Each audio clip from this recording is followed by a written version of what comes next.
আজকে যে আমি শেষমেশ কলেজ পৌঁছাতে পারবো, আমি এটাই ভাবিনি। হাই, আমি মনিকা। গুড মর্নিং সবাইকে। আজকে সকালটাই শুরু হয়েছিল এইরকম বৃষ্টি আর ঝোড়ো হাওয়া দিয়ে। আর মাথা ভর্তি টেনশন ছিল। সকাল থেকে উঠে শুধু এটাই ভাবছি কলেজ যাব কি করে, প্রোগ্রাম করব কি করে। কেননা আজকে কলেজে প্রোগ্রাম ছিল। এর আগের ভিডিওতে তোমাদের বলেছিলাম যে রিহার্সালটা তোমরা দেখেছো, তারই আজ প্রোগ্রাম ছিল, ফাইনাল ডে আজকে। তো আমি বাড়ি থেকে রেডি হয়েই অলমোস্ট চলে এসেছিলাম। শুধু আলতাটা পরা বাকি ছিল, যেটা আমি কলেজে এসে করে নিয়েছি। কিন্তু এদিকে কলেজে এসে দেখি সিনিয়র দাদা দিদিরা, আমার বন্ধুরা প্রায় এখনো আর্ধেকের বেশি কেউ রেডিই হয়নি। আর এরা সব মজা করে যাচ্ছে। এদিকে ম্যামরা, স্যারেরা ভীষণভাবে তাড়া দিচ্ছে, যেহেতু আজকে এতটা দুর্যোগের দিন, যে প্রোগ্রামটা যত তাড়াতাড়ি করে সবাই বাড়ি ফেরা যায়।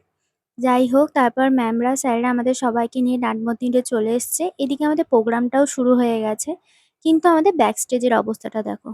এখনো মেকআপ কমপ্লিট হয়নি।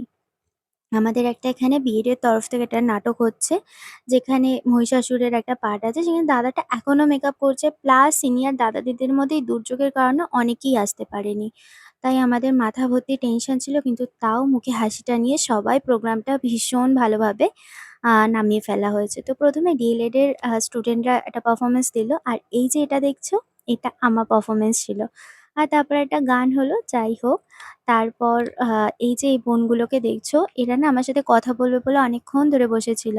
কিন্তু তারপরে যেই সামনে গেছি, এত লজ্জা পাচ্ছে যে কি বলবে সেটাই বুঝতে পারছে না।